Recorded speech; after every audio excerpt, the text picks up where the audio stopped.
ഒന്ന് രാജാക്കന്മാരുടെ പുസ്തകത്തിൽ നമ്മൾ കാണുന്നുണ്ട്. ഒന്ന് രാജാക്കന്മാരുടെ പുസ്തകം 3-ാമത് അധ്യായം.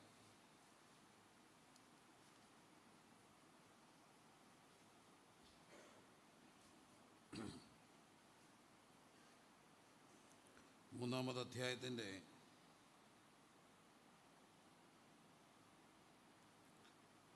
6-ാമത്തെ വാക്യം.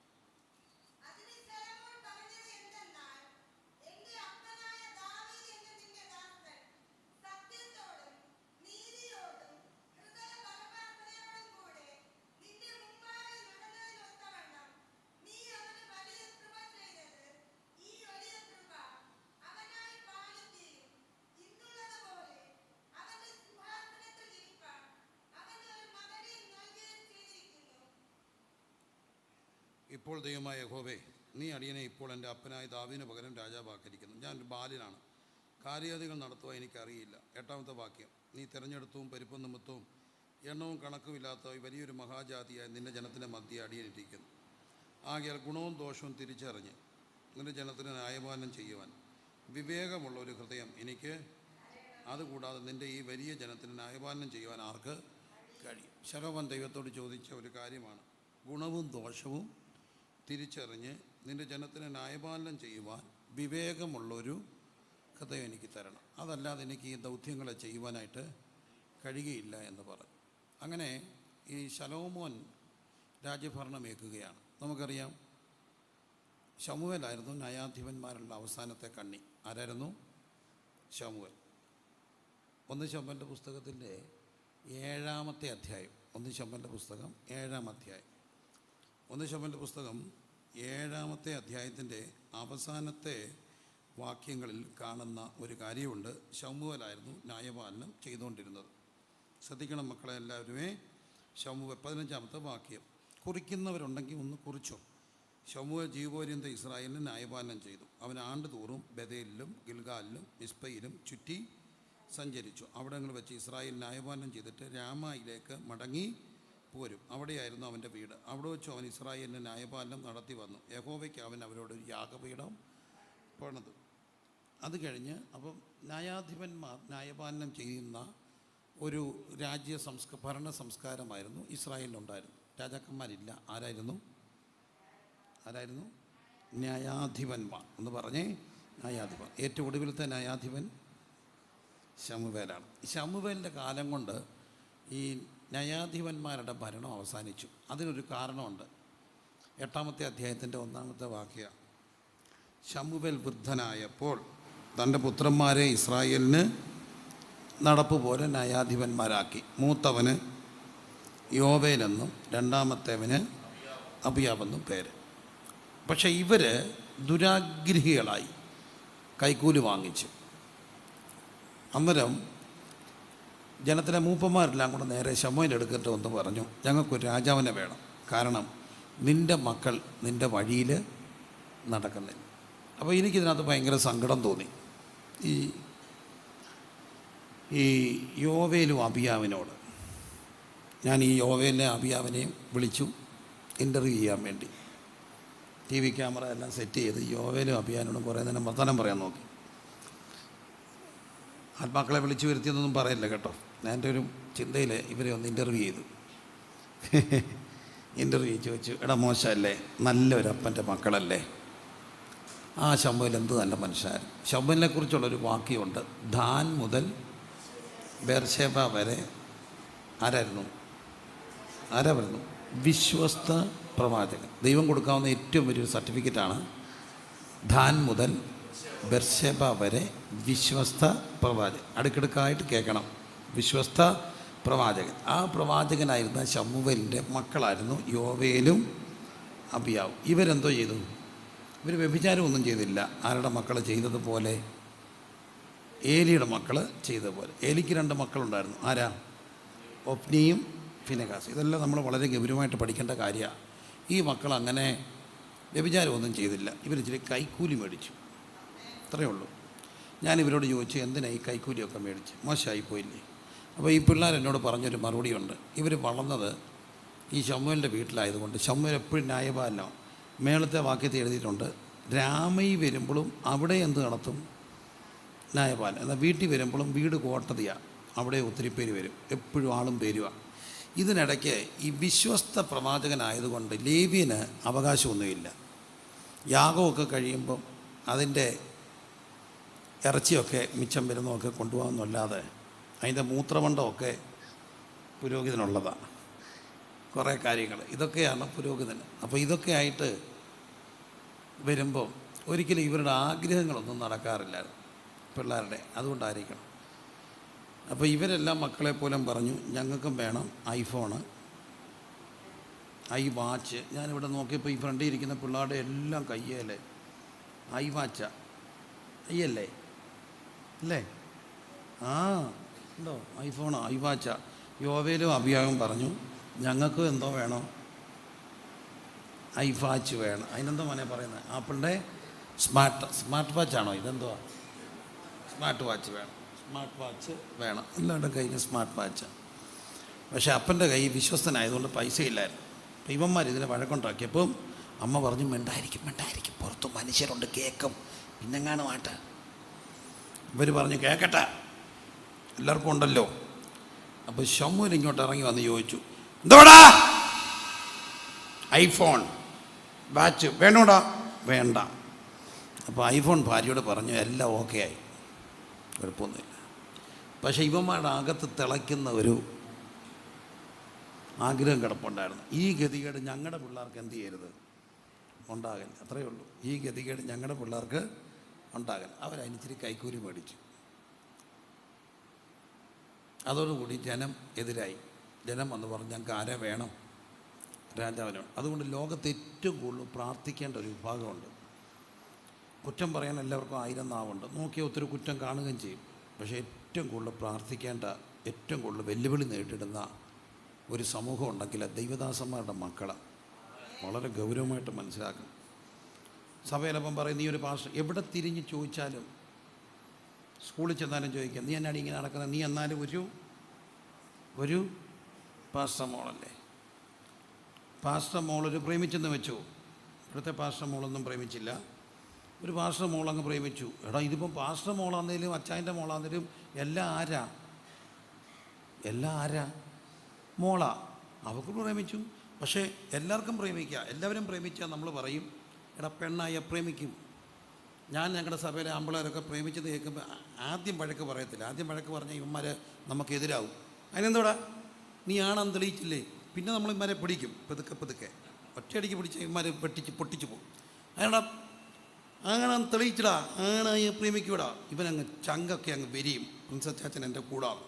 പിന്നെ നമ്മൾ അവന്മാരെ പിടിച്ച് പൂറ്റിക്കെട്ടി അത് ശരിയാക്കും, അത് വേറെ കാര്യം. എന്നാലും നമ്മൾ ആമ്പിളോട് പ്രേമിക്കുക പിന്നോളോ. പക്ഷേ പാസ്റ്റർ മോൻ പ്രേമിച്ചാലോ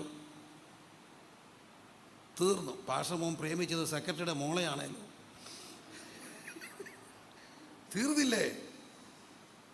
അപ്പോൾ ഇവർ തീരുമാനിച്ചു, ഈ ഗതികേട് ആർക്കുണ്ടാകരുത്, പിള്ളേർക്കുണ്ടാകല്ലേ. അവരിച്ചിരി കൈക്കൂലിയൊക്കെ മേടിച്ചു.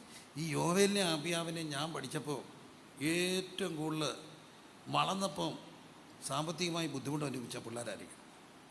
അവരുടെ ഒരാഗ്രഹവും എന്ത് ചെയ്തിട്ടില്ല, സാധിച്ചിട്ടില്ല. അത് വളരെ കൃത്യമായിട്ട് ഓർക്കപ്പെടുന്ന ഒരു കാര്യമാണ്. എൻ്റെ കൂടെ 60-ലധികം ദൈവദാസന്മാരുണ്ട്.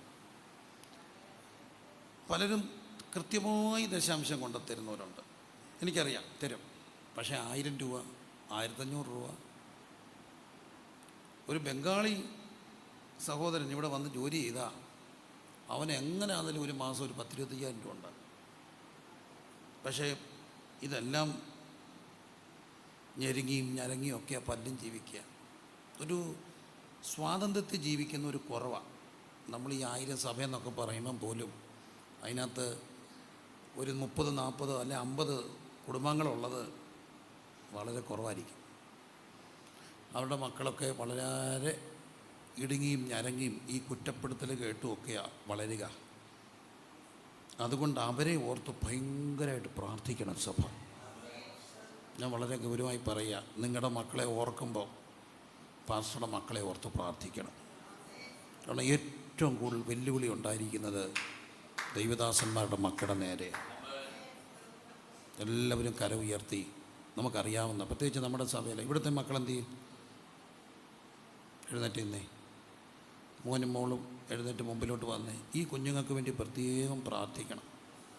കാരണം ഇവർ ഈ വെല്ലുവിളിക്ക് നിങ്ങളുടെ എല്ലാം ഭാരം ഏറ്റെടുക്കും.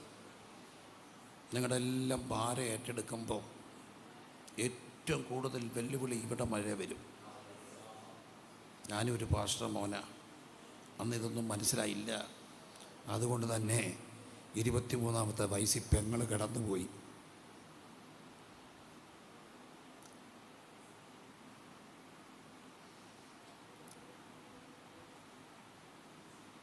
കൈനീട്ടി പ്രാർത്ഥിച്ച്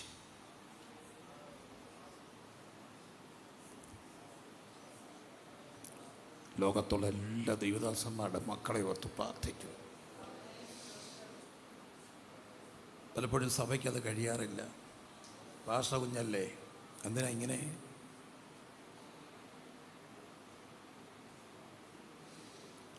എളിയവൻ്റെ മക്കളെ ഓർത്തുള്ള പ്രാർത്ഥിക്കണം. എനിക്ക് 4 മക്കളുണ്ട്. ലോകത്തുള്ള മുഴുവൻ ദൈവദാസന്മാരെയും അവരുടെ കുഞ്ഞുങ്ങളെയും വഹിച്ചുകൊണ്ട് പ്രാർത്ഥിക്കണം. കർത്തദാസൻ്റെയും ശമുവൻ്റെ കാർക്കശ്യതയ്ക്കും മക്കൾക്കും ഇടയ്ക്ക് ഞെരുങ്ങിയ ഒരമ്മയും കാണാം. പിള്ളേരുടെ ആഗ്രഹങ്ങളെല്ലാം അമ്മയോട് പറയുമ്പോൾ സാധിക്കാതെ പോയ ശമുവൻ്റെ ഭാര്യ. ഇതൊന്നും വേദപുസ്തകത്തെ എഴുതിയിട്ടില്ലെങ്കിലും ആ ലൈനുകൾക്കിടയ്ക്ക് വായിക്കാൻ കഴിയും. എല്ലാവരും കരം നീട്ടി കുഞ്ഞുങ്ങളെ ഒന്ന് അനുഗ്രഹിച്ച് പ്രാർത്ഥിച്ച്.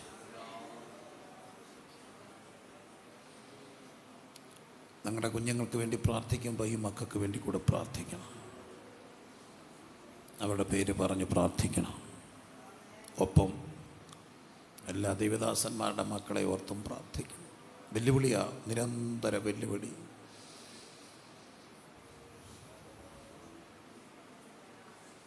പിതാവേ, ഞങ്ങൾ ഈ കുഞ്ഞുങ്ങൾക്കായി പ്രാർത്ഥിക്കുന്നു. പുത്രനാം യേശുവിൻ നാമം ചൊല്ലി മക്കളെ തന്ന ദൈവമേ, അവർക്ക് കൊടുത്തിരിക്കുന്ന താലന്തുകൾ, ദൈവസ്നേഹം, അതെല്ലാം വർദ്ധിച്ചു വരട്ടെ. ഒരു ദോഷവും വരാതെ കാത്തോണേ. അവരുടെ ആത്മീയ ജീവിതത്തിന്, ശരീരത്തിന്, മനസ്സിന്, ഭാവിക്ക് ഒരു കേടും വരല്ലേ. ഇതാ യഹോവയെ അന്വേഷിക്കുന്നവൻ്റെ തലമുറ. യാക്കോബിൻ്റെ ദൈവമേ, തിരുമുഖം അന്വേഷിക്കുന്നവർ ഇവർ തന്നെയെന്ന് പറയപ്പെടണേ. ഇതാ യഹോവയെ അന്വേഷിക്കുന്നവൻ്റെ തലമുറ. യാക്കോബിൻ്റെ ദൈവമേ, തിരുമുഖം അന്വേഷിക്കുന്നവർ ഇവർ തന്നെയെന്ന് പറയപ്പെടണമേ. ഇതാ യഹോവയെ അന്വേഷിക്കുന്നവൻ്റെ തലമുറ. യാക്കോബിൻ്റെ ദൈവമേ, തിരുമുഖം അന്വേഷിക്കുന്നവർ ഇവർ തന്നെ എന്ന് ഇവർ പറയപ്പെടണമേ. അനുഗ്രഹിക്കുന്ന സഭയായി നിരന്തര വെല്ലുവിളി നടക്കുമ്പോൾ ഞങ്ങൾ ഈ കുഞ്ഞുങ്ങളെ യേശുവിൻ രക്തത്തിൽ മറച്ച് മുദ്രയിട്ട് 19-ാം രാത്രി പ്രാർത്ഥിക്കുന്നു. ദോഷങ്ങളൊന്നും വരാതെ കാക്കണം. യേശുവിൻ നാമത്തിൽ തന്നെ ആമേൻ. അപ്പോൾ ഈ യോവേലും അബിയാവും വേണ്ടെന്ന് പറയുന്നു, പകരം രാജാവിനെ വേണമെന്ന് പറയുന്നു. രാജാവിനെ വേണമെന്ന് പറഞ്ഞപ്പോൾ എല്ലാവരെക്കാട്ടിയും തോൾപ്പൊക്കം കൂടിയ ഒരാളെ അഭിഷേകം ചെയ്തു. പേരെന്താ? ശൗൽ. ഏത് ഗോത്രത്തിൽപ്പെട്ടവനാണ്? ബെന്യാമീൻ ഗോത്രത്തിൽപ്പെട്ടവന്. അതിനൊരു കാരണമുണ്ട്. ഏറ്റവും ഒടുവിൽ ദൈവം യാക്കോബിനോട് വന്ന് പറയുമ്പോൾ അന്ന് റാഖേൽ ഗർഭിണിയാണ്, ബെന്യാമീനെ പ്രസവിച്ചില്ല. അതിന് മുമ്പ് യാക്കോബിനോട് പറയുന്നുണ്ട്, നിൻ്റെ കടിപ്രദേശത്തു നിന്ന് രാജാക്കന്മാർ ഉത്ഭവിക്കും. ഉത്ഭവിച്ചു എന്നല്ല, ഉത്ഭവിക്കും. അതിൻ്റെ അടുത്ത അധ്യായത്തിലാണ് റാഖേൽ പ്രസവിക്കുന്നു. ബെനോനി, അമ്മ മരിച്ചു പോകുന്നു. ബെനോനി എന്ന് പറഞ്ഞാൽ സങ്കടത്തിൻ്റെ മകൻ. അവൻ്റെ അപ്പൻ അവന് പേരിട്ടു ബെന്യാമീൻ, വലങ്കയ്യുടെ പുത്രൻ. ആ ബെന്യാമീൻ എൻ്റെ തലമുറയിലാണ് ആര് വരുന്നത്? ശൗല് വരുന്നത് അല്ലേ? ബെന്യാമീൻ ഗോത്രത്തിൽ. നിൻ്റെ കടിപ്രദേശത്തു നിന്ന് രാജാക്കന്മാർ ഉത്ഭവിച്ചു എന്നല്ല, ഉത്ഭവിച്ചു. ദൈവം ഒരു കാര്യം പറഞ്ഞാൽ നടക്കും കേട്ടോ. ഉത്ഭവിച്ചു എന്നല്ല, ഉത്ഭവിച്ചു. ശൗൽ രാജാവായി. കാലം മുമ്പോട്ട് പോയപ്പം ഒരു യുദ്ധം വരുന്നു, യാഗം നടത്തണം. ശമൂവേൽ വരാൻ താമസിച്ചപ്പോൾ ചാടിക്കേറി ആര് യാഗം നടത്തി? ശൗല്. അതോടുകൂടി അവൻ്റെ രാജ്യത്വം പോയി എന്നുള്ളതാണ് സത്യം. പോയി. പിന്നെ ഇങ്ങനെയൊക്കെ വീണ്ടും എഴുന്നേറ്റുമൊക്കെ പോകുമ്പോഴാണ് പ്രവാചകനോട് ദൈവം പറയുന്നു, നീ പോയിട്ട് അടുത്ത ആളെ അഭിഷേകം ചെയ്യണം. അങ്ങനെ ആരെ അഭിഷേകം ചെയ്തു? ദാവീദിനെ അഭിഷേകം ചെയ്തു. അവിടെയാണ് നമ്മൾ ആ കാര്യങ്ങളൊക്കെ കാണുക. എന്നാൽ ഈ ദാവീദ് വന്നപ്പോൾ ഒരു പ്രശ്നമുണ്ടായി. ദാവീദിൻ്റെ കയ്യിൽ ഒരു ചെറിയ രക്തക്കറ വീണു. ആരുടെയാ? ബത്സേബ അല്ലേ? ആരാ? ഊരിയാവിൻ്റെ ഭാര്യ. ഊരിയാവിൻ്റെ ഭാര്യയെ സ്നേഹം തോന്നി കൊണ്ടുവന്നു. ഊരിയാവിനെ ചതിച്ച് കൊന്നു. അത് കഴിഞ്ഞ് അവളെ എന്താക്കി? ഭാര്യയാക്കി. പക്ഷേ അവളെ ഭാര്യയാക്കി കഴിഞ്ഞാണ് ആര് ജനിക്കുന്നത്? കുഞ്ഞ് മരിച്ചുപോയി. അത് കഴിഞ്ഞ് ജനിച്ച കുഞ്ഞ് ആരാ? ശലോക. പക്ഷേ ഇവിടെ സഭ ഓർക്കപ്പെടേണ്ട ഒരു കാര്യമുണ്ട്. മത്തായി സുവിശേഷം 1-ാം അധ്യായം കൃത്യമായിട്ട് എഴുതി പോണേ. മത്തായി സുവിശേഷം 1-ാം അധ്യായം വംശാവലി പറയുക. ഇതൊക്കെ എന്നെ ഇച്ചിരി പീഡിപ്പിക്കുന്നുണ്ട്. 5-ാമത്തെ വാക്യം, ശൽമോൻ രഹബിൽ ബോവസിനെ ജനിപ്പിച്ചു. ബോവസ് രൂത്തിൽ ഓബേദിനെ ജനിപ്പിച്ചു. ഓബേദ് ഇശായിയെ ജനിപ്പിച്ചു. ഇശായി ദാവീദ് രാജാവിനെ ജനിപ്പിച്ചു. അടുത്തത് ദാവീദ് ഊരിയാവിൻ്റെ ഭാര്യയായിരുന്നവളിൽ ശലോമോനെ ജനിപ്പിച്ചു. ഒന്ന് അടിവരയിട്ടെ. ദാവീദ് ഊരിയാവിൻ്റെ ഭാര്യയായിരുന്നവളിൽ ആരെ ജനിപ്പിച്ചു? ശലോമോനെ ജനിപ്പിച്ചു. എത്രയോ വർഷം കഴിഞ്ഞ് വംശാവലി എഴുതുക. ഊരിയാവ് മരിച്ചുപോയി. അത് കഴിഞ്ഞ് അവൾ ഒഫീഷ്യൽ ഭാര്യയായി. സ്വാഭാവികമായിട്ടും ദാവീദ് ബത്ശേബ പറയാം. പക്ഷെ വേദപുസ്തകം എഴുതിയത് എന്താ? ഊരിയാവിൻ്റെ ഭാര്യയായിരുന്നവൾ. എന്താ ഇവിടെ കാണുന്ന സന്ദേശം? ഈ കല്യാണം കഴിച്ചിട്ട് വിവാഹമോചനം ഇന്ന് കൂടുതലാണ്. കളഞ്ഞിട്ട് പോകാൻ. നമ്മൾ ആരെ കളഞ്ഞിട്ട് അടുത്തോളെ കെട്ടിയാലും കോടതി ഡിവോഴ്സ് സർട്ടിഫിക്കറ്റ് കൈ തന്നാലും മേളത്തെ ലെറ്ററിൽ ഇവൾ ആരുടെ ഭാര്യയായിരിക്കും? ആദ്യത്തെ അവൻ്റെ ഭാര്യയായിരിക്കും. ഇവൾ ആദ്യം ആരെ കെട്ടിയേ? ഊരിയാവിൻ്റെ ഭാര്യ ആയിരുന്നവളെ. അതുകൊണ്ട് ദൈവത്തെ ഓർത്ത് പിള്ളേരൊക്കെ ഡിവോഴ്സ് ചെയ്യണമെന്ന് വരുമ്പം കൂടെ നിൽക്കല്ലേ. എത്ര സർട്ടിഫിക്കറ്റ് കിട്ടിയാലും എത്ര കോടതിയുടെ ഡിവോഴ്സ് സർട്ടിഫിക്കറ്റ് കിട്ടിയാലും മേളിൽ നിന്ന് മാഞ്ഞു പോകത്തില്ല. മേളിൽ ഒരു റെക്കോർഡുണ്ടോ? മേളിലൊരു റെക്കോർഡുണ്ടോ? അതുകൊണ്ട് നമ്മൾ പറയുന്നത് ദൈവം യോജിപ്പിച്ചതിനെ. അങ്ങനെയാണെങ്കിൽ അന്നേരം മേളിൽ എന്തോ എഴുതും? ഒരു മാരേജ് സർട്ടിഫിക്കറ്റ് എഴുതും. ആ മാരേജ് സർട്ടിഫിക്കറ്റിൽ ചത്താലും 10 കെട്ടിയാലും ആദ്യത്തെ കെട്ടൻ്റെ പേരായിരിക്കും. അതുകൊണ്ട് തമ്പുരാനെ ഓർത്ത് പിള്ളേരാരും രണ്ടാമത് കെട്ടിക്കൊണ്ട് വരല്ലേ. എങ്ങനെങ്കിലും കടിച്ചു പഠിച്ച് നിന്നോണം. അതങ്ങ് ശരിയാകുന്ന ഒത്തിരി ഞാൻ കണ്ടിട്ടുണ്ട്. പക്ഷെ ഇച്ചിരി ചിലപ്പം 1, 2, 3 വർഷമൊക്കെ സഹിക്കേണ്ടി വരും. സഹിച്ചാൽ കൂടെ വാഴ. ഇന്നത്തെ മക്കളുടെ ഒരു പ്രശ്നം, അവർക്ക് സഹിക്കാൻ പാടാ. പക്ഷെ സഹിക്കാതെ പോയി ആദ്യത്തെ കളഞ്ഞിട്ട് രണ്ടാമത്തെ കെട്ടിയ ഊരിയാവിൻ്റെ മറക്കല്ലിതൊന്നും. ഊരിയാവിൻ്റെ ഭാര്യയായിരുന്നവളിൽ ആദ്യം കെട്ടിയത് രാജപ്പനെയാണ്. രണ്ടാമത് കെട്ടിയത് സോമനെയാണ്. സോമനെ പിള്ളേരുണ്ടായാലും കർത്താവ് പറയും, രാജപ്പൻ്റെ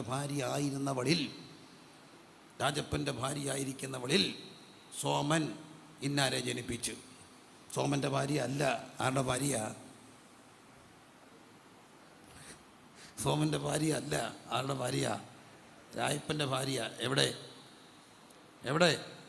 സ്വർഗത്തിൽ. മനസ്സിലാകുന്നുണ്ടോ? വളരെ ഗൗരവമായിട്ട് ഓർക്കപ്പെടണം. ദാവീദിൻ്റെ കയ്യിൽ ഈ രക്തക്കറയുണ്ട്. അതുകൊണ്ട് തമ്പുരാൻ കുറച്ച് മുമ്പോട്ട് പോയപ്പം പറഞ്ഞു, നീ ആലയം പണിയണ്ട. ആര് പണിയും? നിൻ്റെ മകൻ പണിയും. അങ്ങനെ ഈ ആലയം പണി ഒരു സ്വപ്നമായിരുന്നു. ഇവൻ ആലയം പണിയാൻ വേണ്ടിയുള്ള കാര്യങ്ങൾ ക്രമീകരിക്കുകയാണ്. വായിക്കാം. 2 ശമൂവേലിൻ്റെ പുസ്തകത്തിൽ 7-ാം അധ്യായം. 2 ശമൂവേലിൻ്റെ പുസ്തകം 7-ാം അധ്യായത്തിൽ ഈ സംഭവമുണ്ട്. പിന്നെ രാജാക്കന്മാരുടെ പുസ്തകത്തിലുണ്ട്. നമുക്കതെല്ലാം ഒന്ന് നോക്കി പോകാം.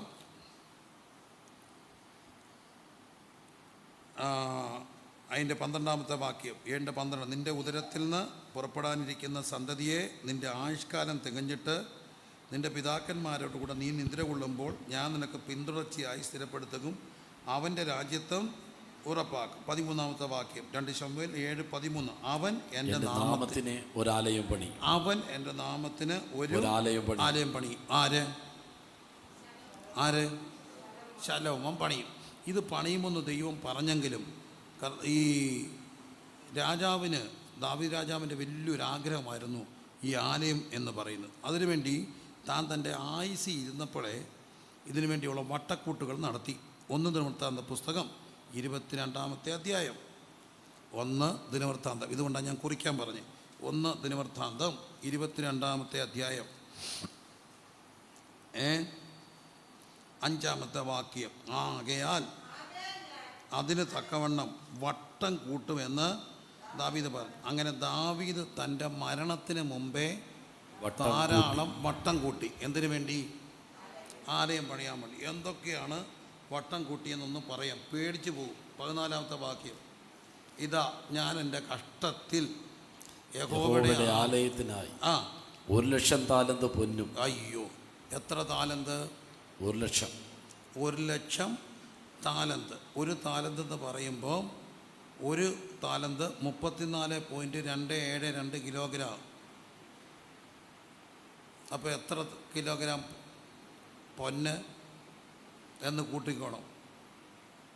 34,27,200 കിലോഗ്രാം സ്വർണം. എന്തിനു വേണ്ടി?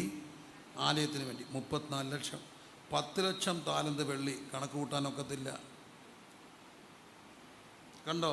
പിന്നെ പെരുപ്പം നിമിത്തം തൂക്കമില്ലാത്ത താമ്രവും ഇരുമ്പും. പിന്നെ മരവും കല്ലും കൂടെ ഞാൻ ഒരുക്കി വെച്ചിരിക്കുന്നു. നിനക്കിനിയും അതിനോട് ചേർത്ത് കൊള്ളാമല്ലോ. നിന്റെ സ്വാധീനത്തിൽ കല്ല് വെട്ടുകാർ, കൽപ്പണിക്കാർ, ആശാരികൾ എന്നിങ്ങനെ അനവധി പണിക്കാരും സകലവിധ കൗശലപ്പണിക്കാരും ഉണ്ടല്ലോ. പൊന്ന്, വെള്ളി, താമ്രം, ഇരുമ്പ് എന്നിവ ധാരാളമുണ്ട്.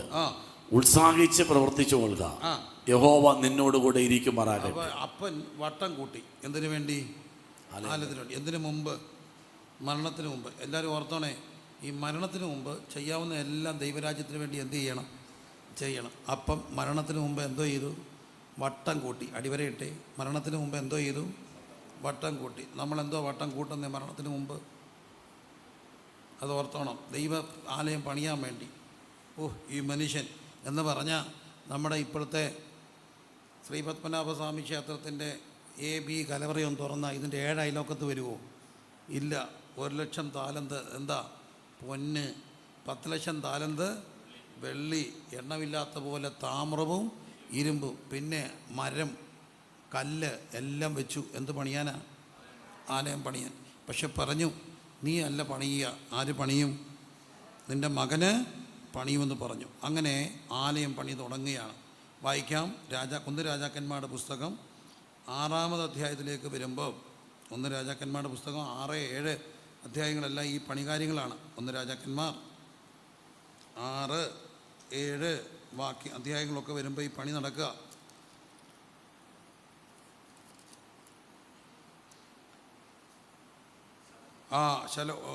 ശലോമോൻ പണിയുന്നു. ശലോമോൻ രാജാവ് യഹോവയ്ക്ക് പണിത ആലയം 60 മുഴം നീളവും 20 മുഴം വീതിയും 30 മുഴം ഉയരവും ഉള്ളതായിരുന്നു. കണ്ടോ? എല്ലാം കൃത്യമായ രീതിയിൽ ഈ സ്വർണ്ണം എല്ലാം ഉപയോഗിച്ച് പണിതു. എത്ര ആളുകൊണ്ടാണെന്നറിയാം? 7-ാം വാക്യം. ഇതിനിടയ്ക്ക് അരമന പണിതു 13 വർഷം കൊണ്ട്. ഇനിയും ആലയം പണിയാൻ എടുത്ത സമയം, മൊത്തം ആലയവും ഇതും കൂടെ പണിത് തീർന്നപ്പം 20 വർഷം എടുത്തു എന്ന് നമ്മൾ കാണുകയാണ്. ഇത്രയും സമയമെടുത്താണ് ആര് പണിയുന്നത്? ശലോമോൻ പണിയുന്നത്. 1 രാജാക്കന്മാരുടെ പുസ്തകം 8-ാം അധ്യായത്തിൻ്റെ 22-ാമത്തെ വാക്യം.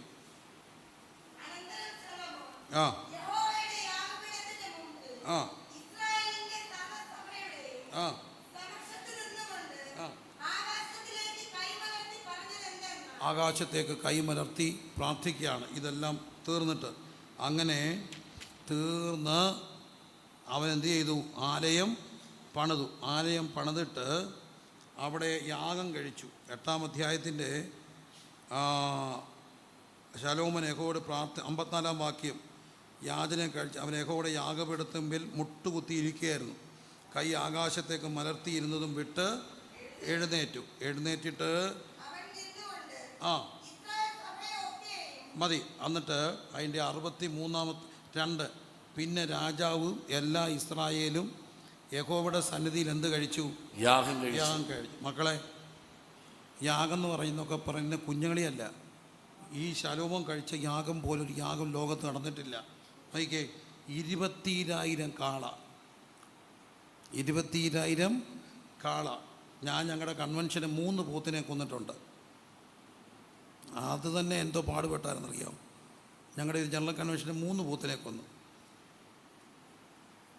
അപ്പോൾ തന്നെ 3 ലക്ഷം രൂപയായി. നല്ല ഒന്നാന്തരം പോത്തിനെ കൊണ്ടുവന്ന് വെട്ടിക്കൊന്ന് ഇറച്ചിയെടുത്തു, എല്ലാവർക്കും വെച്ച് കൊടുത്തു. പക്ഷേ ഇങ്ങനെ എത്ര ചെയ്തേ? 20,000 കാള, 1,20,000 ആട്, 1,20,000 ആട്.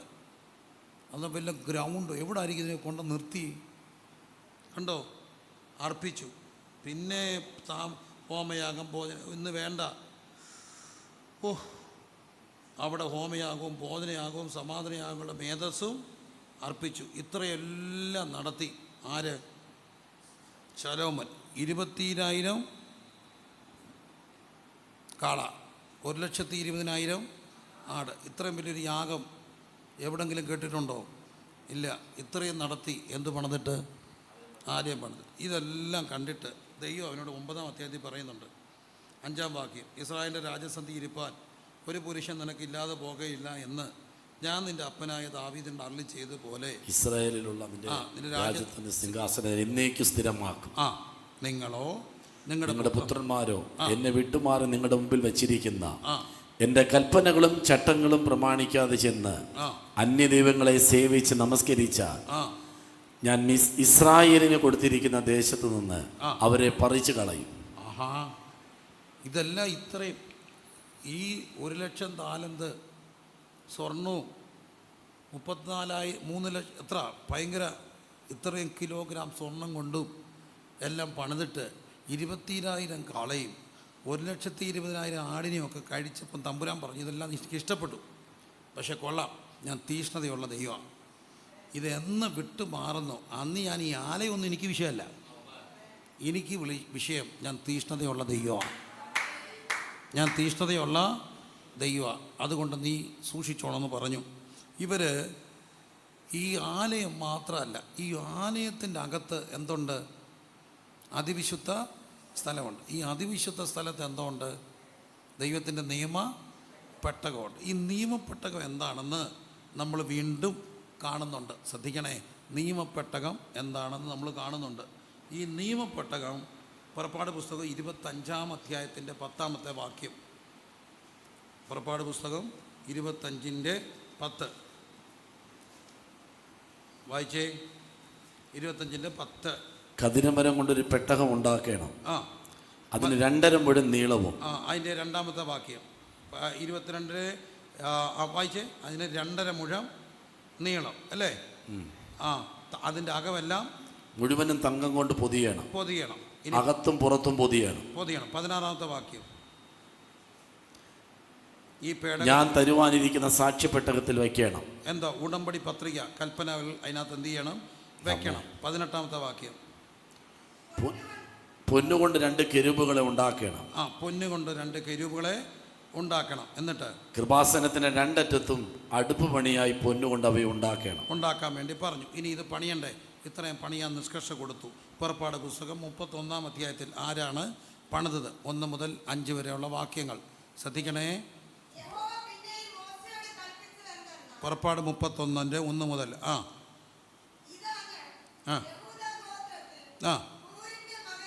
ഹൂരിൻ്റെ മകനായ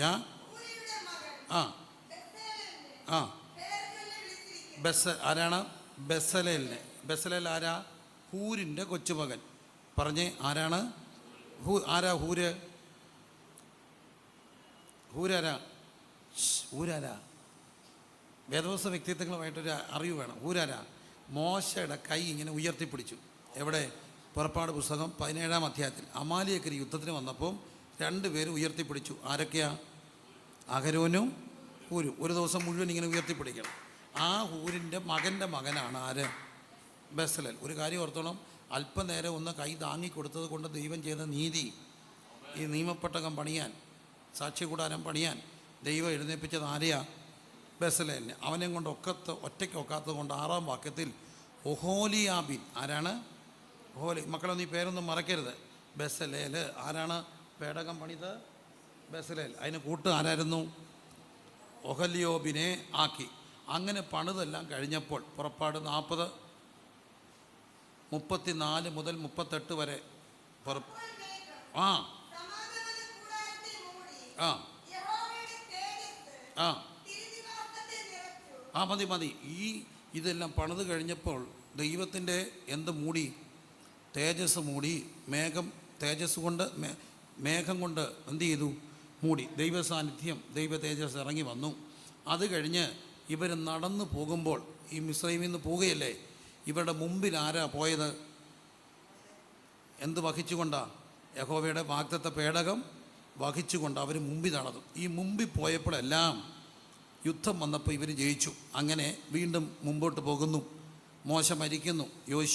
യോശുവയുടെ പുസ്തകം 3-ാം അധ്യായത്തിൻ്റെ 13 മുതലുള്ള വാക്യങ്ങളിൽ, യോശുവയുടെ പുസ്തകം 3-ാം അധ്യായത്തിൽ മനസ്സിലാകുന്നുണ്ടോ? ഇവർ മിസ്രൈമിൽ നിന്ന് പോരുമ്പം ദൈവം പറഞ്ഞു, നിങ്ങൾ മുമ്പായിട്ട് പൊക്കോ. നിങ്ങളുടെ മുമ്പിൽ എന്ത് നടക്കണം? നിയമപ്പെട്ടകം ഉണ്ടായിരിക്കണം. അങ്ങനെ അവരെ പോകുമ്പോൾ നമ്മൾ കാണുന്നു, യോശുവയുടെ പുസ്തകത്തിൻ്റെ 3-ാം അധ്യായത്തിൻ്റെ സർവഭൂമിയുടെയും നാഥനായ യഹോവയുടെ പെട്ടകം ചുമക്കുന്ന പുരോഹിതന്മാരുടെ ഉള്ളങ്കാൽ യോർദാനിലെ വെള്ളത്തിൽ ചവിട്ടുമ്പോൾ ഉടനെ യോർദാനിലെ വെള്ളം 2ആയി പിരിഞ്ഞിട്ട് മേൽ നിന്ന് ഒഴുകുന്ന വെള്ളം ചിറ പോലെ നിൽക്കും.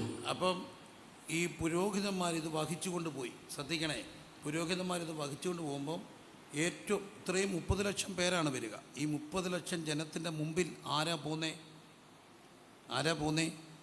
പറഞ്ഞേ, ആരാ പോകുന്നേ? നിയമപ്പെട്ടകം അല്ലെങ്കിൽ വാഗ്ദത്ത പേടകം. ഇതെവിടെ പോയി? മുമ്പിൽ പോയി. മനസ്സിലാകുന്നുണ്ടോ? ഏറ്റവും മുമ്പിൽ പോയത് ആരാ? വാഗ്ദത്ത പേടകം. യോർദാൻ്റെ ഭയങ്കര കരകവിഞ്ഞൊഴുകിയ ഈ യോർദാൻ കടന്നാലേ ഇവർക്ക് പോകാനൊക്കത്തുള്ളൂ. എങ്ങനെ കിടക്കും? ഒറ്റ വഴിയുള്ളൂ. ഇവരെ സഹായിക്കാൻ എന്തുണ്ട്? ദൈവസാന്നിധ്യം, വാഗ്ദത്ത പേടകം. ഈ പേടകം വഹിക്കുന്ന പുരോഹിതന്മാർ, സഹോദരങ്ങളെ, ഞാൻ ഇത്രയും ശാന്തമായിട്ടും ലളിതമായിട്ടും പറയുക, പേടകം വഹിക്കുന്ന പുരോഹിതന്മാരുടെ കാൽ എവിടെ ചവിട്ടും? വെള്ളത്തിൽ ചവിട്ടുമ്പോൾ ഇത് 2ആയിട്ട് മാറും. അതായത് ദൈവസാന്നിധ്യം വഹിക്കുന്ന പുരോഹിതന്മാരുടെ കാല് ചവിട്ടുമ്പോൾ, എന്നിട്ട് ഈ ജനമെല്ലാം അക്കരയ്ക്ക് പോകുമ്പോൾ പുരോഹിതന്മാർ ഇത് ചുമന്നുകൊണ്ട് എവിടെ നിൽക്കും? നടുക്ക് നിൽക്കും. ഈ 30 ലക്ഷം ജനം എവിടെ കയറി? അക്കരെ കയറി. ഇതിന് കാരണം അവിടെ മുമ്പിൽ എന്തുണ്ടായിരുന്നു? നിയമപ്പെട്ടകം ഉണ്ടായിരുന്നു. ശ്രദ്ധിക്കുന്നുണ്ടോ? എന്തുണ്ടായിരുന്നു? നിയമപ്പെട്ടകം ഉണ്ടായിരുന്നു. ഇനിയും ഈ നിയമപ്പെട്ടകം വഹിച്ചുകൊണ്ട് ഇവർ മുമ്പോട്ട് പോകുമ്പോൾ ഇവർ എരിഹോവിൻ്റെ അടുക്കലെത്തി. എരിഹോ എന്ന വലിയ പട്ടണം മതിൽ കെട്ടി അടച്ചു. ആര് നിമിത്തം? ഇസ്രായേൽ നിമിത്തം. എവിടെ? യോശുവയുടെ പുസ്തകം 6-ാമത്തെ അധ്യായം. മതിൽ കെട്ടി അടച്ചു. അപ്പം ദൈവം പറഞ്ഞു, നിങ്ങൾ എന്ത് ചെയ്യണം? നിങ്ങളെല്ലാവരും ഒരു വട്ടം പട്ടണത്തെ ചുറ്റാൻ പറഞ്ഞു.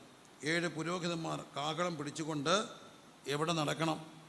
പെട്ടകത്തിൻ്റെ മുമ്പിൽ നടക്കണം. എരിഹോ മതിൽ വീഴുമ്പോഴും ഇവിടെ മുമ്പിൽ നടന്ന ആരാ? എന്ത് വഹിച്ചുകൊണ്ടാ? പെട്ടകം. എന്നിട്ട് കാഹളം ഊതണം. അങ്ങനെ വീഴുമ്പോൾ എന്തോ വീഴും? പട്ടണം അതിൽ വീഴും. അപ്പോൾ ഈ എരിഹോ ഇവരുടെ ചരിത്രത്തിൽ, ഇവരുടെ യാത്രയിൽ എപ്പോഴും ഇവരുടെ മുമ്പിൽ പോയിരുന്ന ആരാ? പെട്ടകം വഹിച്ചുകൊണ്ട് പോയി. കാഹളം ഊതുമ്പോൾ എന്തോ വീഴും? പെട്ടകം വീഴും. ഇതായിരുന്നു പെട്ടകം. എന്നാൽ ഈ പെട്ടകം മുമ്പോട്ട് പോയപ്പോൾ ഒരു അപകടം പറ്റി. 1 ശമൂവേലിൻ്റെ പുസ്തകം 4-ാം അധ്യായത്തിൽ വരുമ്പോൾ അവിടെ ഒരു പുരോഹിതനുണ്ടായിരുന്നു.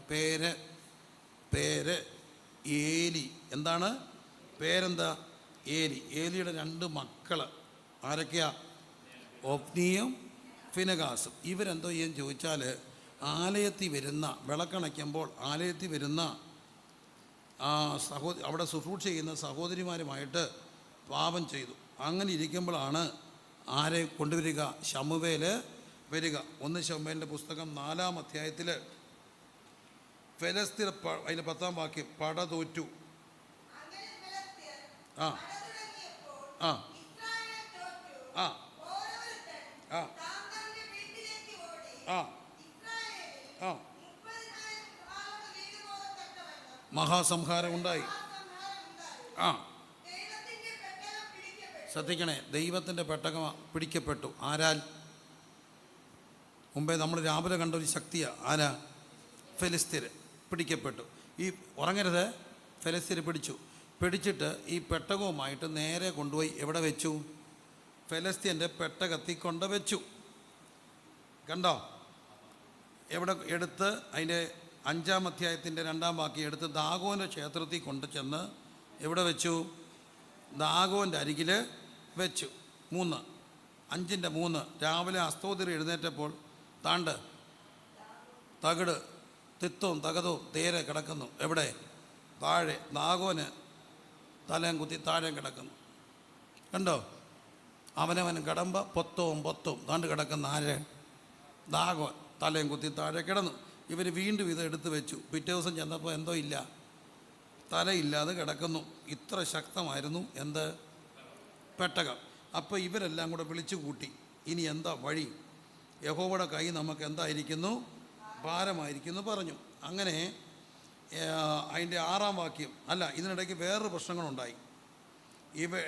കൈ ആ പട്ടണത്തിന് വിരോധമായി. സകല എണ്ണത്തിനും മൂലരോഗം തുടങ്ങി. എന്ന് പറഞ്ഞാൽ എന്താ? ഫിസ്റ്റുല എന്നൊക്കെ പറയത്തില്ലേ? സകല എണ്ണത്തിനും പരുവായി. ഭയങ്കര ഇരിക്കാൻ വയ്യ, എല്ലാം എഴുന്നേറ്റ് നിൽക്കുക. മുഴുവൻ എണ്ണത്തിനും പരി പിടിച്ചു. എവിടെ? പരി പിടിച്ചു. നിലത്തിരിക്കാനൊക്കോ? ഇല്ല. കസേര കിടക്കാനൊക്കോ? ഇല്ല. കട്ടിലെ കിടക്കാനൊക്കോ? ഇല്ല. മൊത്തം കമന്ന് കിടക്കുക. മൊത്തം ഒരു പരിപാടി കണ്ടോ? ഇരിക്കത്തുമില്ല. നിൽക്കുക. കിടക്കുമോ? ഇല്ല. കമന്ന്. എന്താ കാര്യം? പെട്ടകം ആവശ്യമില്ലാത്തടത്ത് വന്നു.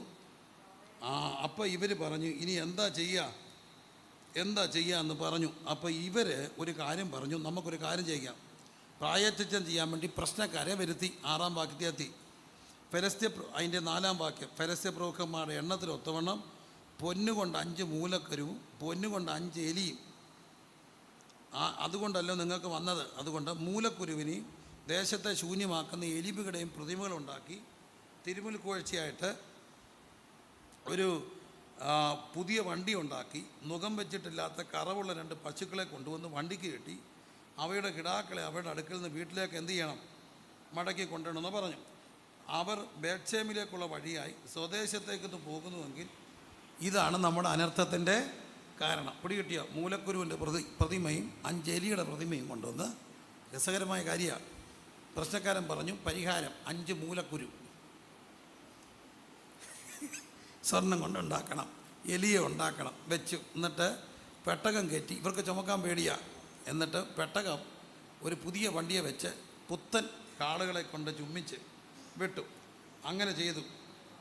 ഇവർ യഹോവയുടെ പെട്ടകവും പ്രതിമകളുടെ ചെല്ലവും വണ്ടി വെച്ചു. നേരെ ബേത്ശേമുള്ള വഴിക്ക് പോയി. അവ ഇടത്തോട്ടോ വലത്തോട്ടോ പോകാതെ കരഞ്ഞോണ്ട് അതിര് വരെ എന്ത് ചെയ്തു? പുറകെ പോയി. അങ്ങനെ പോയി ബേത്ശേമിനായി യോശുവയുടെ വയലിൽ വണ്ടി വന്നു നിന്നു. അവർ വണ്ടിയുടെ മരം വെട്ടിക്കീറി പശുക്കളെ യഹോവയ്ക്ക് യോമയാഗം കഴിച്ചു. അവരാ കല്ലിന്മേൽ വെച്ചു. എക്രോനിലേക്ക് പോയി. ഇത് കണ്ടിട്ട് അവരങ്ങ് തിരിച്ചുപോയി. യഹോവയുടെ ഇത് വീണ്ടും മുമ്പോട്ട് പോയി. യോശുവയുടെ വയലിൽ ഇന്ന് വരെ ഉണ്ട് ആ കല്ല്. 19-ാം വാക്യം, ബേത്ശേമിൽ യഹോവയുടെ പെട്ടത്തിൽ നോക്കുകൊണ്ട് അവൻ അവരെ എന്ത് ചെയ്തു? സംഹരിച്ചു. ഇവത്തെ ആവശ്യമില്ലാതെ നോക്കാൻ പോലും ഒക്കത്തില്ല. ദൈവസാന്നിധ്യം സംഹരിച്ചു. 50,070 പേരെ എന്ത് ചെയ്തു? സംഹരിച്ചു. പിന്നെ എന്തോ ചെയ്തു? അങ്ങനെ അവർ പറഞ്ഞു, നിങ്ങൾ വന്ന് നിങ്ങളുടെ പെട്ടകം കൊണ്ടുവരാൻ പറഞ്ഞു. അങ്ങനെ 7-ാം അധ്യായത്തിൽ കിര്യത്തെയാരിൻ നിവാസിൽ വന്ന് യഹോവയുടെ പെട്ടകം എടുത്ത് അബീനദാബിൻ്റെ വീട്ടിൽ കൊണ്ടുപോയി വെച്ചു. അത് കഴിഞ്ഞ് ഇവർ മിസ്ബയിൽ ഒന്നിച്ചുകൂടി പ്രാർത്ഥിച്ചിട്ട് ദൈവത്തോട് ഏറ്റു പറഞ്ഞിട്ട് പ്രാർത്ഥിച്ചു. അങ്ങനെ പ്രാർത്ഥിച്ചിട്ട് വീണ്ടും നമ്മൾ മുമ്പോട്ട് പോകുമ്പം കാണുന്നു ഈ പെട്ടകം കൊണ്ടുവരികയാണ് അല്ലേ? കിര്യത്തെയാരീമിൽ നിന്ന് എന്ത് ചെയ്യുന്നു? പെട്ടകം കൊണ്ടുവരുന്നു. അങ്ങനെ പെട്ടകം കൊണ്ടുവന്ന് ഓബേദ് ഏദോമിൻ്റെ വീട്ടിൽ വെച്ചു. 1 വൃത്താന്തം 13 അല്ലേ? എവിടെ കൊണ്ട് വെച്ചു? ഇതിനിടയ്ക്ക് കുറേ സമയങ്ങളുണ്ട്. ഓബേദ് ഏദോമിൻ്റെ വീട്ടിൽ കൊണ്ട് വെച്ചു. 1 വൃത്താന്തം 13-ാം അധ്യായത്തിലുണ്ട്. 2 ശമൂവേൽ 6-ാം അധ്യായത്തിലുണ്ട്. 2 ശമൂവേൽ 6-ലും 1 വൃത്താന്തം 13 അധ്യായത്തിലുണ്ട്. അങ്ങനെ പെട്ടകം ഓബേദേദോമിൻ്റെ കുടുംബത്തിൽ കൊണ്ടുവച്ചു. ഇവിടെ കിട്ടുന്നുണ്ടോ? ഓബേദേദോമിൻ്റെ ഇതിനിടയ്ക്ക് പെട്ടകം കൊണ്ടുവരാൻ വേണ്ടി നോക്കിയപ്പോൾ നാബോദിൻ്റെ കളത്തിങ്ക വെച്ചപ്പം അവർ കാളയെ കെട്ടി കൊണ്ടുവന്നപ്പം ഉസ കൈ നീട്ടി പിടിച്ചു, കാള വരണ്ടു, ആര് മരിച്ചു പോയി?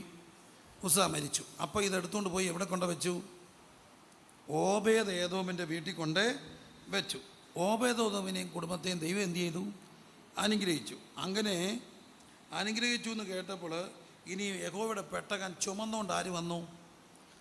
ആൾക്കാർ വന്നു. ഈ യഹോവയുടെ പെട്ടകം ചുമന്നുകൊണ്ട് വന്നപ്പം ദാവീദ് പഞ്ഞിനൂലങ്കി ധരിച്ചുകൊണ്ട് ഈ പെട്ടകത്തിൻ്റെ മുമ്പിൽ എന്ത് ചെയ്തു? കുതിച്ച് നൃത്തം ചെയ്തു. അപ്പം നമ്മൾ ഓർക്കണം, ഈ ദാവീദ് ആരാ? രാജാവാ. ഈ ഒന്നുമില്ലാതിരിക്കുമ്പം കുതിച്ച് നൃത്തം ചെയ്യും. ഞാൻ പലപ്പോഴും ശ്രദ്ധിച്ചിട്ടുള്ള ഒരു കാര്യം, കുതിച്ച് നൃത്തം ചെയ്യും. ക്ഷമിക്കണേ, ഈ വലിയ പാസ്റ്ററൊക്കെ ആയിക്കഴിഞ്ഞാൽ അവർ ഈ ആരാധനയൊക്കെ നടക്കുമ്പോൾ ഇങ്ങനെ ഒരു നിപ്പ് നിന്നാൽ, കാരണം അവരെ ആരാധിപ്പിക്കത്തേ ഉള്ളൂ, എന്ത് ചെയ്യത്തില്ല? ആരാധിക്കത്തില്ല. വലിയ ആൾക്കാരായിക്കഴിഞ്ഞു. പക്ഷെ ദാവീദ് വലിയ രാജാവായിട്ടും കുതിച്ച് നൃത്തം ചെയ്തപ്പം ആർക്ക് ഇഷ്ടപ്പെട്ടില്ല? മീകളിന് ഇഷ്ടപ്പെട്ടില്ല. അപ്പം രാജാവിന് പറയാൻ ഒരു കാര്യമുണ്ട്. ഇടി കൊച്ചേ, നീ രാജ്ഞിയായത് രാജാവിൻ്റെ മോളായത് കൊണ്ടാണ്, ഞാൻ കാട്ടിക്കിടന്നവനാ. പക്ഷെ മീകളിന് എന്തോ ഉണ്ടായില്ല? മീകളിന് അതിന് ശേഷം എന്തോ ഉണ്ടായില്ല? കുട്ടികൾ ഉണ്ടായില്ല. എല്ലാം മനസ്സിലാകുന്നുണ്ടോ? മീകളിന് കുട്ടികൾ എന്തില്ല? ഉണ്ടായില്ല. കണ്ടോ? 23 1 ശമൂവേൽ 6:23 അങ്ങനെ നിന്ദിച്ചത് കൊണ്ട്, ആരാധനയെ നിന്ദിച്ചത് കൊണ്ട് മീകളിന് ഒരിക്കലും എന്തുണ്ടായില്ല? കുട്ടി ഉണ്ടായില്ല. ഇനി ഇത്രയും മനസ്സിലായല്ലോ. ഈ പെട്ടകത്തിൽ എന്തൊക്കെയുണ്ടെന്ന് ചോദിച്ചാൽ അവിടെ കൽപ്പലകലയുണ്ട്, മന്ന ഇട്ട് വെച്ച പൊൻപാത്രമുണ്ട്, അഹരോൻ്റെ തളുത്ത വടിയുണ്ട്. ഇതെല്ലാമായിട്ട് ഈ പെട്ടകം. അങ്ങനെ ഈ പെട്ടകം കൊണ്ട് വെച്ച് ഈ വലിയ ആലയം പണിതു. ഇത്രയും വലിയ ആലയം പണിതു. ആലയം പണിത് കഴിഞ്ഞപ്പോൾ ദൈവം പറഞ്ഞു, ഇതെല്ലാം എനിക്കിഷ്ടപ്പെട്ടു. പക്ഷേ നീയോ നിൻ്റെ മക്കളോ അന്യദേവന്മാരോട് പോയി സമ്മതം കൂടുവോ കല്യാണം കഴിക്കുവോ ഒക്കെ ചെയ്താൽ അന്ന് ഞാനങ്ങ് പിണങ്ങും. കണ്ടീഷൻ, ദൈവത്തിൻ്റെ സാന്നിധ്യമൊക്കെ ഉണ്ട്, പക്ഷേ ഇത് കണ്ടീഷനില്ല. ഞാൻ കൂടെ ഉണ്ട്, പക്ഷേ അന്യദേവന്മാർക്ക് എന്ത് ചെയ്യരുത്? ആരാധന കഴിക്കരുത്. ഇപ്പോൾ ഈ ശമൂല് ചെയ്ത, ഈ ശലോമൻ ചെയ്ത ഒരു കാര്യം 1 രാജാക്കന്മാരുടെ പുസ്തകം 11-ാമത് അധ്യായം. 1 രാജാക്കന്മാരുടെ പുസ്തകം 11-ാമത്തെ അധ്യായം. എല്ലാം മനസ്സിലായല്ലോ? അടുക്കടുക്കായിട്ട് മനസ്സിലാക്കണം. 1 രാജാക്കന്മാരുടെ പുസ്തകം 11-ാമത്തെ അധ്യായം. അതിൻ്റെ 3-ാമത്തെ വാക്യം, അവന് 700 കുലപത്നികളും. ഇതെല്ലാം കേട്ടപ്പോൾ ഞങ്ങളുടെ ഒരു കൊച്ചെന്ന് ചോദിച്ചു, എൻ്റെ അപ്പ, ഇവൻ എങ്ങനെയാണ് 700 എണ്ണത്തെ കൊണ്ടു നടന്നത്? ഒന്നിനെ കൊണ്ട് നടക്കാൻ പാടാ. അപ്പോഴാണ് 700 എണ്ണത്തെയും 300 ഉപനാരി, അതായത് വെപ്പാട്ടികൾ. അപ്പോൾ നമ്മൾ ഈ ശലോമൻ ഈ 1000 പേരെ കല്യാണം കഴിച്ചത് ജഡീകതയുമായിട്ടല്ല ചിന്തിക്കേണ്ടത്, ബിസിനസ് സംബന്ധങ്ങളാണ്.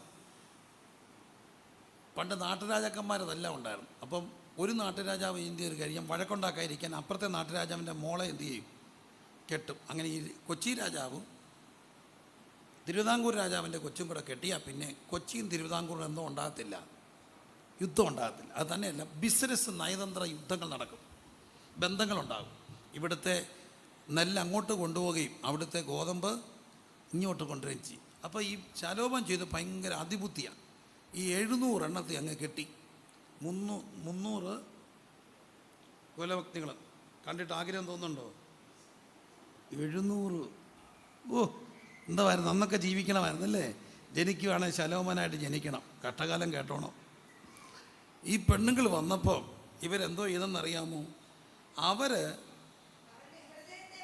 വശീകരിച്ചു. ഇവർ വന്നപ്പോൾ 5-ാം വാക്യം, സീതോന്യ ദേവിയായ അസ്തോരത്തിനെയും അമോനിയരുടെ മേച്ചവിഗ്രഹമായ എന്തിനെ കൊണ്ടുവന്നു? മിൽക്കോമിനെയും സേവിച്ചു. അതുകൊണ്ട് മോവാബ്യരുടെ മ്ലേച്ഛ വിഗ്രഹമായ കൊമോശിനും അമോന്യരുടെ മ്ലേച്ഛ വിഗ്രഹമായ മോലേക്കിനും ഓരോ പൂജാഗിരി പണിതു. ദേവന്മാർക്ക് ധൂപം കാട്ടിയും ബലി കഴിച്ചും പോന്ന അന്യജാതിക്കാർത്തികളായ സകല ഭാര്യമാർക്ക് വേണ്ടിയും ഇവനിങ്ങനെ ചെയ്തു. ആലയം സംഭവം. പക്ഷേ മോലേക്കിനെയും സീദോനെ അസ്തുരത്തിനെയും മിൽക്കോമിനെയും ഒക്കെ ചെന്ന് സേവിച്ചു. ഇവരെ എല്ലാം കൂടെ കൊണ്ടുവന്നു. ഇവർക്ക് വേണ്ടി എന്തു പണിതു? പൂജാഗിരികൾ പണിതു. ഇന്ന് നമുക്കറിയാം, നമ്മുടെ പാശ്ചാത്യ രാഗത്തൊക്കെ പോയ പലരുടെയും ക്ഷേത്രങ്ങളുണ്ട്. എന്താ കാര്യം? അവിടെ കൊണ്ടുവന്നവർക്ക് വേണ്ടി എന്തുകൂടെ പണിയും? പള്ളി പണിയും. നമ്മളും അങ്ങനെയൊക്കെ തന്നെയാണ്. അങ്ങനെ ഈ ദൈവം, നമ്മളാരും തീവ്രവാദിയല്ല, പക്ഷേ ദൈവം തീഷ്ണമതിയാണ്. തീവ്രവാദം എന്ന് പറഞ്ഞാൽ എന്താ? അന്യമതത്തിൽപ്പെട്ടവരെ എന്തു ചെയ്യണം? കൊല്ലണം. നമ്മളൊരിക്കലും അങ്ങനെ പഠിപ്പിക്കത്തില്ല. നമ്മുടെ ഏതെങ്കിലും സഭയിൽ എങ്ങനെ ആസിഡ് ബൾബ് ഉണ്ടാക്കാമെന്ന് പഠിപ്പിക്കുന്നുണ്ടോ? ഉണ്ടോ? വടിവാളുണ്ടോ? ഉണ്ടോ പക്ഷേ? ഇല്ല. നമ്മൾക്ക് വടിവാളൊന്നും ഇല്ല. നമ്മളാരെയും കൊല്ലാൻ പറയത്തില്ല. പറയുമോ? ഇല്ല. പക്ഷെ നമ്മൾ തീഷ്ണതയുള്ളവരാണ്. ചത്താലും അന്യദേവരെ എന്തു ചെയ്യരുത്? നമസ്കരിക്കരുത്. അപ്പോൾ ഈ ശലോമോന് പറ്റിയ അപകടം മിശ്രവിവാഹം കഴിച്ചു. മിശ്രവിവാഹം. ഇന്ന് മിശ്രവിവാഹം കഴിക്കുന്നത് ഒരു വലിയ പ്രോത്സാഹിപ്പിക്കുന്ന സമൂഹമാണ്. ഉന്നത ചിന്താഗതിയുള്ളവരുടെ പുരോഗമന ആശയങ്ങളുടെ ഭാഗമായിട്ടൊക്കെയാണ് മിശ്രവിവാഹം കഴിക്കുന്നത്. പക്ഷേ ഈ മിശ്രവിവാഹം കഴിക്കുന്നവർ ഓർത്തോണം, മിശ്രവിവാഹത്തിൻ്റെ കൂട്ടത്തിൽ എന്തുകൂടെ വരും? അവരുടെ ദേവനൂടെ വരും. അത്രയേ ഉള്ളൂ.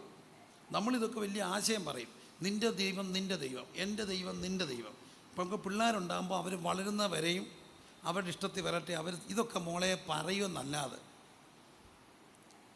അവർ ഒന്നീ പെണ്ണിൻ്റെ മതമാകും, അല്ലെങ്കിൽ ചെറുക്കൻ്റെ മതമാകും. കൂടുതലും ചെറുക്കൻ്റെ മതമാകാനാണ് സാധ്യത, പ്രത്യേക ചില മതങ്ങളിലൊക്കെ. എനിവേ, ദൈവം മിശ്രവിവാഹത്തെ പ്രോത്സാഹിപ്പിക്കുന്നില്ല. എന്താ കാര്യം ചോദിച്ചാൽ, നമ്മളെ സംബന്ധിച്ചോളം വിവാഹം ക്രിസ്തുവും സഭയും തമ്മിലുള്ള എന്താ ബന്ധമാണ്. അതിൻ്റെ നിഴലാണിത്. അല്ല കുഞ്ഞുകളിയല്ല കല്യാണം. നമുക്ക് കല്യാണം ഒരിക്കലും എന്തല്ല, കുട്ടിക്കളിയല്ല. എന്നിട്ട് ഇവർക്ക് ബലി കഴിച്ചു. ചുരുക്കത്തിൽ ദൈവം പറഞ്ഞു, നീ പണിത ആലയമൊന്നും എനിക്ക് വിഷയമല്ല, ഇതിൻ്റെ സാന്നിധ്യവും ഇത്രയും സ്വർണ്ണവും എല്ലാം പണിതില്ലേ, ഇതെല്ലാം നിൽക്കും ഒറ്റ കാലത്തോളം. ഞാൻ എന്നെ സേവിച്ച് സ്നേഹിച്ച് തീഷ്ണതയായ ദൈവത്തെ സേവിച്ചു കൊണ്ട് നിന്നാൽ ഇത് നിൽക്കും. ഇത്രയും വലിയ പേടകമാണ്. യോർദാനെ പിളർത്തിയ പേടകം, എരിഹോവിനെ തകർത്ത പേടകം. ആലയം പണിതു, അതിനകത്ത് വെച്ചു. 20 വർഷം കൊണ്ട് പണിതു. പക്ഷേ ഇത് ചെയ്തു കഴിഞ്ഞപ്പോൾ എന്തോ പറ്റി?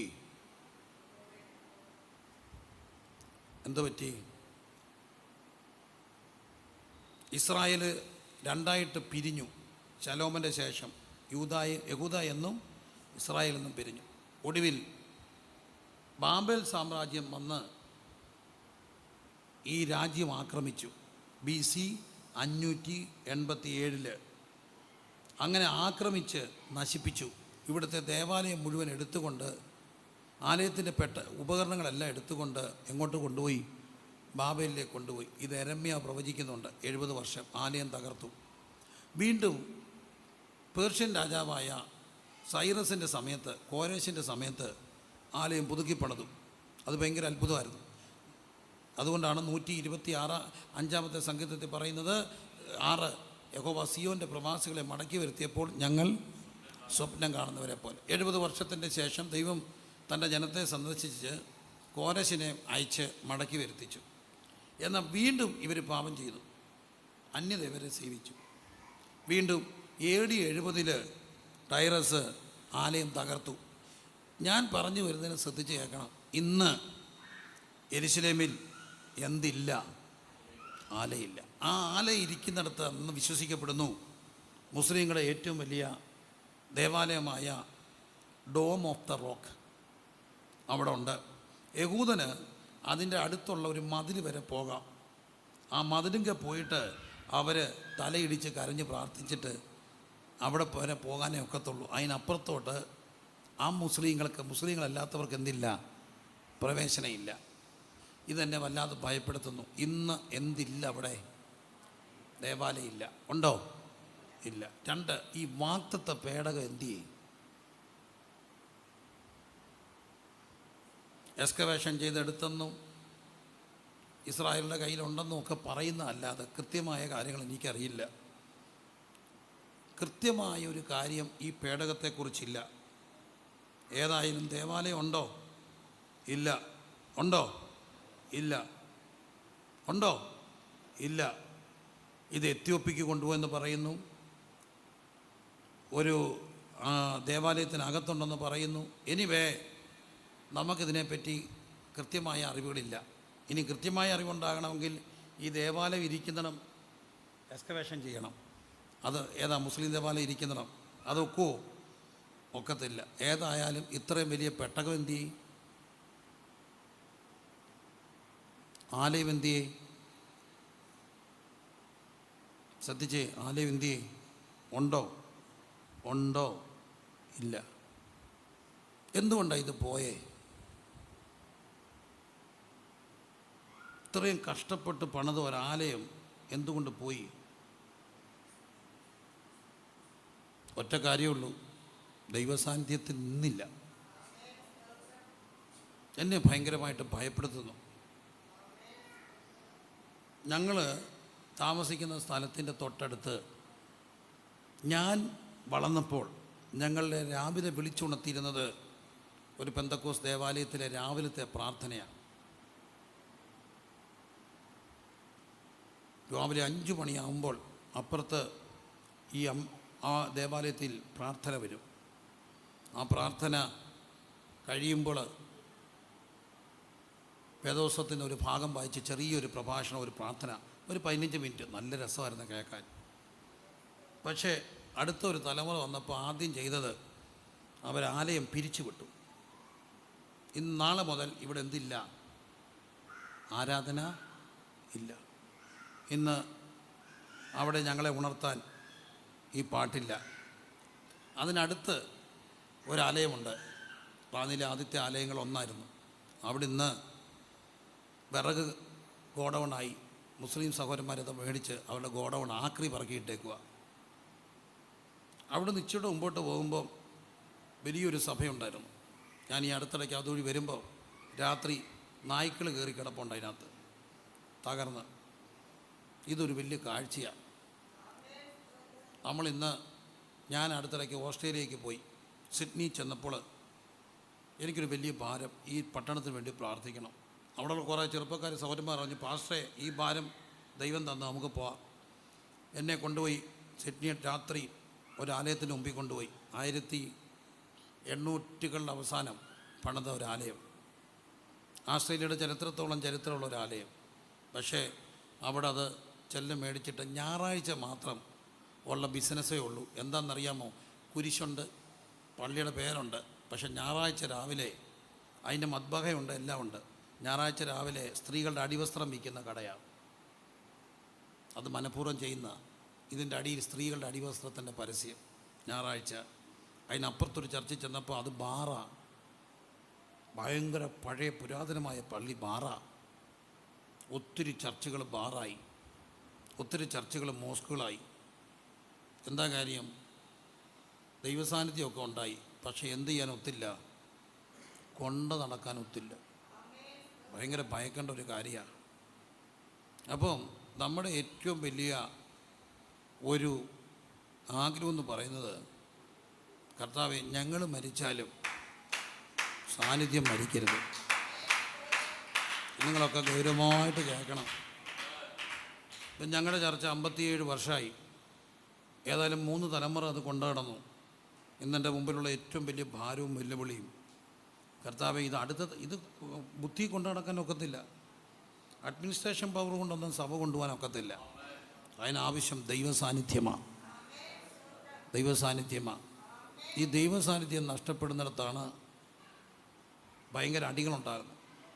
എന്നാന്ന് പറഞ്ഞാലും സഭയാണ്, കത്തോലിക്ക സഭയും. അവിടെയും പ്രശ്നങ്ങളാണ്. ഇന്ന് എറണാകുളത്ത് എങ്ങോട്ട് തിരിഞ്ഞ് വേണം കുർബാന നടത്താൻ? എങ്ങോട്ട് തിരിഞ്ഞ് നടത്തിയാൽ എന്താ?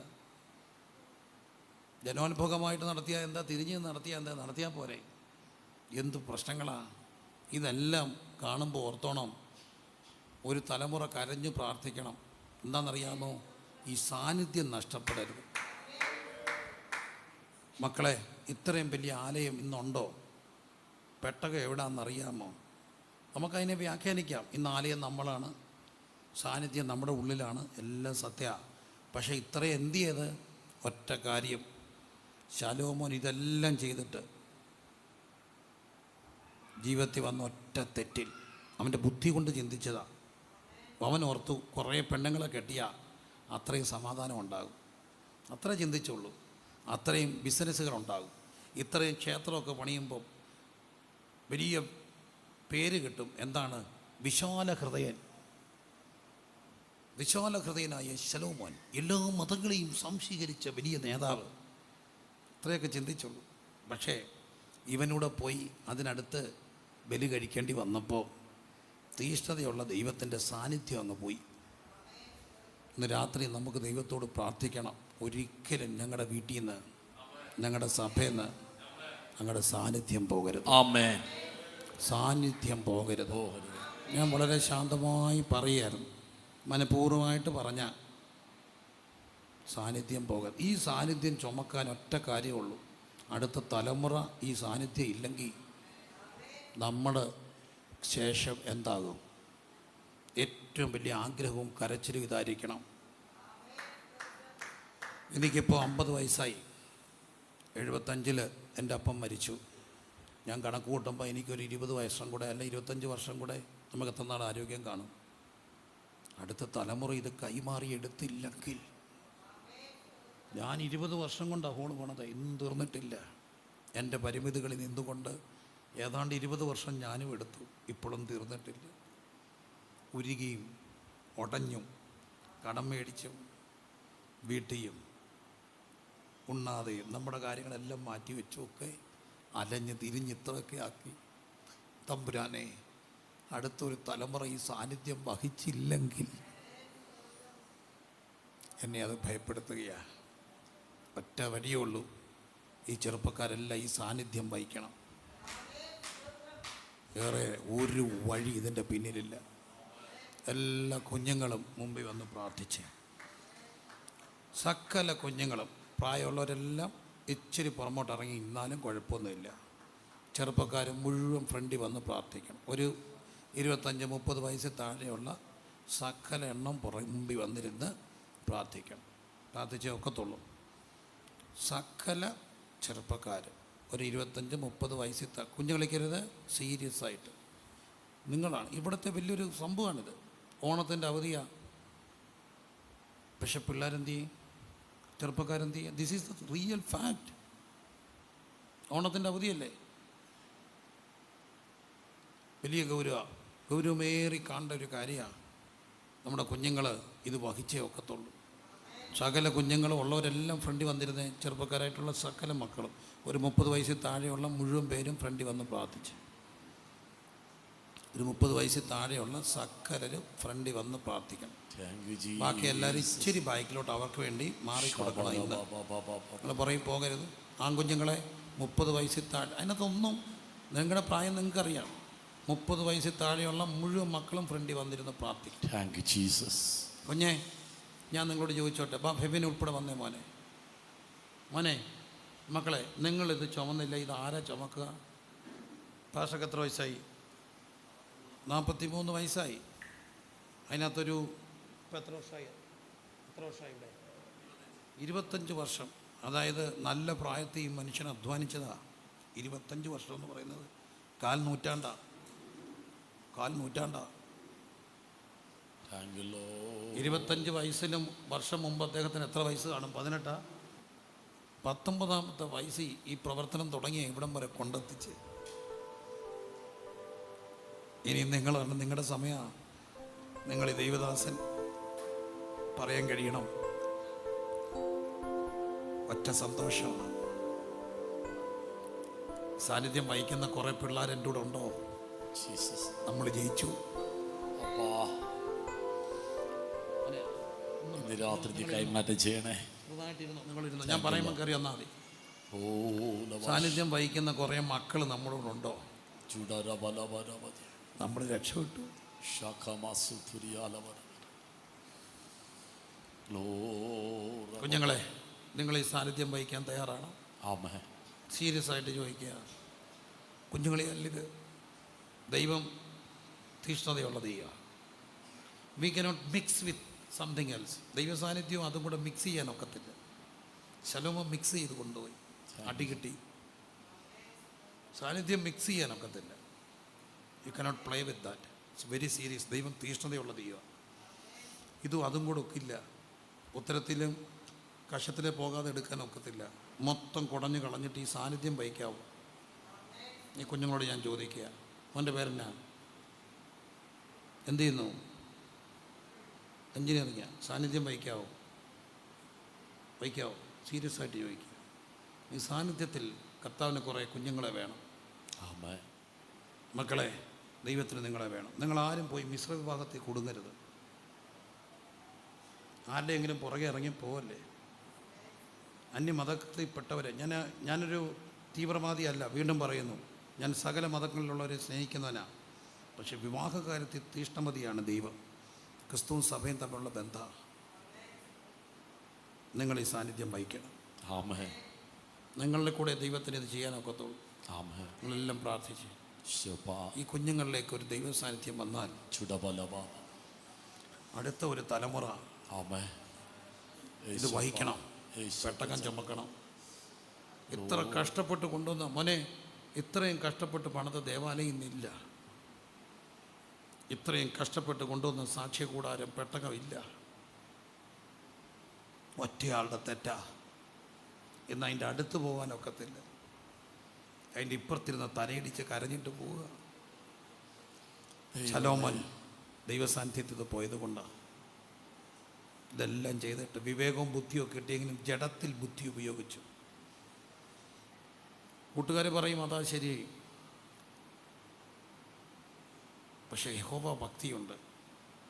നിങ്ങൾ ഈ സാന്നിധ്യം വഹിച്ചേ ഒക്കത്തുള്ളൂ. Yes. സാന്നിധ്യം വഹിച്ചേ ഒക്കത്തുള്ളൂ. കേരള സഭയുടെ ഏറ്റവും വലിയ അപജയം അതാണ്. ഇന്ന് രാവിലെ ഞാനും പാർശ്വം കൂടെ സംസാരിച്ചും പറഞ്ഞു, ഒരുമാതിരിപ്പെട്ട ചർച്ചകളെല്ലാം ഓൾഡ് ഏജ് ഹോമായി. സത്യമാണ്, ഓൾഡ് ഏജ് ഹോമാണ്. 50 വയസ്സ് 40 വയസ്സ് മേലുള്ള കുറേ പേര്. അവരെല്ലാം ഒരു 20 വർഷം കൊണ്ട് ചാവും. പിന്നെ ഇതാര് മേടിക്കും? പക്ഷെ നമുക്കങ്ങനെ കളയാനല്ല ദൈവം ഒരു സ്ഥലത്തൊരു ദേവാലയം എഴുന്നേൽപ്പിച്ചത്. നിങ്ങളിത് വായിക്കണം. നിങ്ങളിത് വായിക്കണം. നിങ്ങൾക്ക് അതിന് കഴിവ് വേണ്ട, സമർപ്പണം മതി. Amen. നിങ്ങൾക്കതിന് കഴിവ് വേണ്ട മക്കളെ.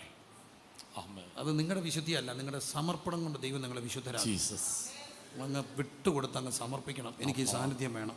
Hallelujah. മുട്ട നിൽക്കുന്ന വലിയ അനുഗ്രഹം എന്നാണെന്നറിയാമോ? തമ്പുരാൻ്റെ മുമ്പിലാണ് മുട്ട നിന്ന് പ്രാർത്ഥിച്ചു. നിങ്ങൾ ഇച്ചിരി സ്ഥലമൊക്കെ ഇട്ട് നെരുങ്ങിയിരിക്കാതെ നിങ്ങളുടെ മനസ്സും ശരീരവും എല്ലാം വിട്ടുകൊടുത്ത് ആഗ്രഹിച്ച്, God needs these young generation. കുഞ്ഞെ പോയി എവിടെയും പോയി കുരുങ്ങല്ലേ. എവിടെയെങ്കിലും കുരുങ്ങി കിടപ്പുണ്ടെങ്കിൽ ഇന്ന് കുടഞ്ഞു കളഞ്ഞോണം, ഊരി വെച്ചോണം. Amen. നിർബന്ധമായിട്ടും പറയാ. ഇങ്ങോട്ട് നോക്കിയാൽ എന്നെ ഒരു നിമിഷം കണ്ടോ. എവിടെയെങ്കിലും കുരുങ്ങിയിട്ടുണ്ടെങ്കിൽ അന്ത്യശാസനം ഇന്നെല്ലാം കുടഞ്ഞു കളഞ്ഞോണം. നിർബന്ധമായിട്ടും കുടഞ്ഞു കളഞ്ഞോണം.